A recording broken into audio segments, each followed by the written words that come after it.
মাতালে উদ্বাস্তু হিন্দুদের কথা বিন্দুমাত্র চিন্তা নেই তৃণমূলের, তারা কিন্তু সেখানেই আবার মতুয়াদের কথা বলে তারা সেখানে অনশন করছে। এই দ্বিচারিতা কেন? খাবে না, ও শিখিয়ে দিয়েছে যে আইপ্যাকের প্রতীক জৈনরা আর ভাইপোরা তাই। আর এই ভুল বোঝানোটাই বা কেন? ভুল বোঝানোটাই বা কেন? যদি কিছু ভোট পাওয়া যায়, 35% তো সাথে আছে, আর কিছু হিন্দু ভোট দরকার, যদি এইসব করে যদি টুকরা টুকরি কিছু পাওয়া যায়।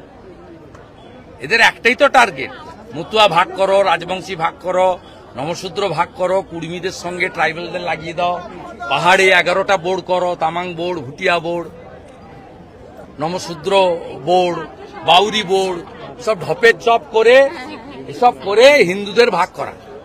হিন্দি ভাষী হিন্দু, বাংলা ভাষী হিন্দু, উড়িয়া ভাষী হিন্দু, গুজরাটি হিন্দু, অসমিয়া হিন্দু, কখনো বলে না উর্দু স্পিকিং মুসলিম, বাংলা স্পিকিং মুসলিম, কোনোদিন বলে না। এসব চক্কর বাংলার লোক দেখে নিয়েছে। এসআইআর হওয়ার পরে এদের কেউ বাঁচাতে পারবে না। 100টা হিন্দুর মধ্যে 54টা হিন্দু বিজেপিকে ভোট দিয়েছে 24-এ। আপনি লিখে রাখুন, হিন্দুরা যদি 85 থেকে 90% ভোট দিতে বেরোয়, আমি আপনাকে বলছি যে মিনিমাম 75% হিন্দু এক জায়গায় ভোট দিবে। কালীগঞ্জে আপনারা দেখেছেন 73% হিন্দু এক জায়গায় ভোট দিয়েছে। সিএ ক্যাম্পে যেতে পারুন, এসব টুপি আর পরবে না। মা কালীকে প্রিজন ভ্যানে তুলেছে, শিক্ষা 26-এ দিয়ে দেবে বাংলার মানুষ। অভিযোগ করছে যে নিরাপত্তা নেই, অন্ধকারে কি বাড়ি বাড়ি ঘুরবো? ইলেকশন কমিশন বুঝবে, বিজেপি এর মাঝখানে আসবে না। এটা কি তৃণমূলের চক্রান্ত এসআইআর আটকানোর জন্য? আমরা শুধু ওয়েট করছিলাম এসআইআর এর ঘোষণার জন্য।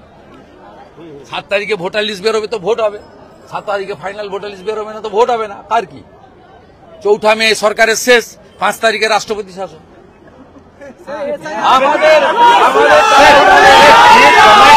আমাদের কোনো তাড়াহুড়া নেই। তাড়াহুড়াটা হচ্ছে তৃণমূলের, তাড়াহুড়া পিসি ভাইপোর। আমাদের কোনো তাড়াহুড়া নেই। অতএব বিএলও আক্রান্ত হলে ইলেকশন কমিশন বুঝবে। এই লড়াই ইলেকশন কমিশনের সঙ্গে পিসি ভাইপোর। আমরা বিজেপি দূর থেকে দর্শক, আমরা এর মধ্যে ঢুকবো। আর আপনারা এসআইআর করে পশ্চিমবাংলার দুর্নীতি, তোষণ, এইসব ইস্যুকে ডাইভার্ট করে দিচ্ছেন। চাকরি চুরি তৃণমূল ইচ্ছা করে এটাকে করছে। 12টা রাজ্যে এবং কেন্দ্রশাসিত অঞ্চলে হচ্ছে, অবিজেপির শাসিত রাজ্যেও তামিলনাড়ুতে হচ্ছে। কোথাও মিছিল নেই, মিটিং নেই, বক্তৃতা নেই, শুধু এখানে কেন হচ্ছে? তার কারণ মমতা ব্যানার্জি এবং তার লোকরা জানে হিউজ অ্যান্টি ইনকামবেন্সি, প্রতিষ্ঠান বিরোধিতা, মানুষ বীতশ্রদ্ধ সরকারের উপরে। রাস্তা ভাঙা, হসপিটাল নেই, কৃষকদের ন্যায্য মূল্যের দাম নেই, শিল্প নেই, কাজ নেই। আজকেই 2টো পরিযায়ী শ্রমিকের বাড়ি থেকে ঘুরে এলাম। একটা 26 বছরের বয়স, 30 বছরের, 60 লক্ষ পরিযায়ী শ্রমিক। এই সাঁকরাইলে অন্তত 30-40 হাজার ছেলে, হিন্দু আছে, মুসলিমও আছে, পেটের টানে বাইরে কাজ করে।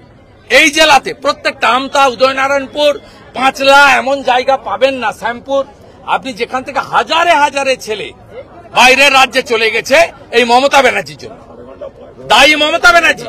অন্য সব ইস্যুকে ডাইভার্ট করার জন্য, নারী নির্যাতন, কন্যা সুরক্ষা সব ভুলিয়ে দিতে চায়। তাই এসআইআর নিয়ে এইসব কাণ্ড করছে। ইলেকশন কমিশন বুঝে নিবে। যে সিপিএম একটা সময় এসআইআর এর বিরোধিতা করেছিল, তারা এখন হেল্প ডেস্ক খুলছে। যে সিপিআইএম এসআইআর এর বিরোধিতা করেছিল, তারা হেল্প ডেস্ক কিছু নেই, অস্তিত্ব নেই। ও পার্টি হিন্দু ভোট কাটে তৃণমূলকে সাহায্য করার জন্য। 21-এ 55টা হিন্দু সিট ভোট কেটে গিফট করেছে তৃণমূল, এবং 24-এ 12টা লোকসভা সিট গিফট করেছে তৃণমূলকে, শুধু হিন্দু ভোট কেটে। মুসলিমদের ভোট ওরা পায় না। মুসলিমদের কিছুজন মিছিলে গেলেও সিপিএমকে ভোট দেয় না, তারা তৃণমূলকেই ভোট দেয়। আর এরা হিন্দু ভোট কেটে 6% ভোট নিয়ে পশ্চিমবাংলায় যাতে হিন্দু শেষ হয়ে যায় সেই কাজটা করছে। কারণ এদের তো ভারতের প্রতি কোনো মমত্ববোধ নেই। এদের হেডকোয়ার্টার তো চীনে, তা ভারত থাকলেও বা চলে গেলেও তাদের কি আছে? আর সিএ কি ভয় পাচ্ছে তৃণমূল যে মানুষ নাগরিকত্ব পেয়ে যাবে, তাতে তারা তাদের যে ভোট ব্যাংক মানুষকে যে বোঝানো, সেইটা এতদিনে তাদের বিফলে চলে যাবে 2026-এর আগে? মৃত ভোটের ছাপ্পা মারে বিকালবেলা ক্যামেরা বন্ধ রেখে। অবৈধ ভোটে ভোট দেয়। 3 জায়গায় নাম আছে, 8 দফায় ভোট হয়। একদিন মালদায় ভোট দেয়, একদিন নদিয়ায় ভোট দেয়, একদিন কলকাতা ভবানীপুরে ভোট দেয়, একদিন গিয়ে ক্যানিংয়ে ভোট দেয়। এগুলো বন্ধ হয়ে যাবে। আর কয়েক লক্ষ বাংলাদেশি মুসলিম, তাদের নাম কিছুতেই উঠবে না, তাদের কোনো স্কোপ নেই। এটা জেনে শুনেই করছে যে ভোট ব্যাংক চলে যাবে। এবং লড়াইটা তো খুব সিম্পল, 2,33,00,000 আর ছাপ্পা মেরে 2,75,00,000, 22 লক্ষের ডিফারেন্স, মাত্র 22 লক্ষের ডিফারেন্স, 42 লক্ষের ডিফারেন্স, 22 লক্ষ পেলেই কাজ। আমরা 39, ওরা 46, 3-4 আগে বিজেপিকে আনো ভাই, সব হবে। তা আগে এই কারণেই সব করছে। আমি পরিশেষে আপনাকে আরেকটা কথা বলে শেষ করব।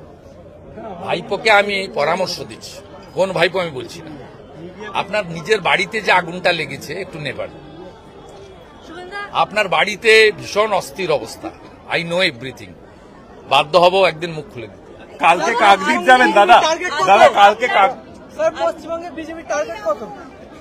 আমি গণৎকার নই, 3 থেকে 77 হয়েছে, সব হিন্দু চাইলে 77টা 177 হবে, এটা আমার আশা। আমি গণৎকার নই, 3 যদি 77 হতে পারে, 77ও 177 হতে পারে। দাদা কালকে কাকদ্বীপ যাচ্ছেন, এর আগে আন্দোলনটা করেছিলেন, সেই জায়গা থেকে কালকে যে যাচ্ছেন, কালকে কি আশা করবেন? কালকে যে কাকদ্বীপ যাচ্ছেন, 6,000 লোকের মিছিল সভা হবে, হাইকোর্ট যা বলেছে তাই।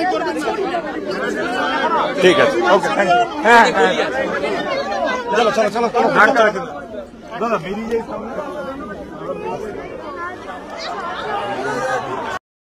এতক্ষণ ধরে আপনারা শুনলেন রাজ্যের বিরোধী দলনেতা শুভেন্দু অধিকারী মহাশয় কিভাবে রাজ্যের শাসক দল তৃণমূল কংগ্রেসের মুখোশ খুলে দিয়েছেন।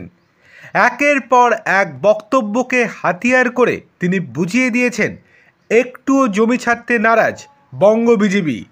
সেখানে অভিষেক বন্দ্যোপাধ্যায়ের প্রসঙ্গ উঠে এসেছে এসআইআর প্রসঙ্গ। এসআইআরের আবহে হুঙ্কার ছেড়েছেন শুভেন্দু অধিকারী। অনুপ্রবেশকারীদের উদ্দেশ্যে তার বার্তা, আর 24 ঘন্টা পালান, যে যেখানে পারবেন পালিয়ে যান, যে রাস্তা দিয়ে এসেছেন সেখান দিয়ে পালান, কাল ভোর হওয়ার আগে অর্থাৎ রাত 12টার পর পালিয়ে যান। 4 তারিখ থেকে ফর্ম পূরণ করতে হবে, আপনার ফর্ম ফেরত আসবে না, মানে ভোটার তালিকায় আপনার নাম থাকবে না। 7ই ফেব্রুয়ারি ভোটার লিস্টে নাম না থাকলে মমতা বন্দ্যোপাধ্যায় কিন্তু বাঁচাতে পারবে না। অর্থাৎ পরিষ্কারভাবে জানিয়ে দিয়েছেন রাজ্যের বিরোধী দলনেতা শুভেন্দু অধিকারী মহাশয়। এমনকি আইপ্যাক এবং তৃণমূল কিভাবে হিন্দুদের মধ্যে বিভেদ তৈরি করছে সেটাও আজকে পরিষ্কার জানিয়ে দিয়েছেন তিনি। অন্যদিকে এসআইআর নিয়ে অভিষেকের মন্তব্যের পাল্টা দিতে গিয়ে অভিষেক বন্দ্যোপাধ্যায়কে মাতাল বলে আক্রমণ শানিয়েছেন শুভেন্দুবাবু।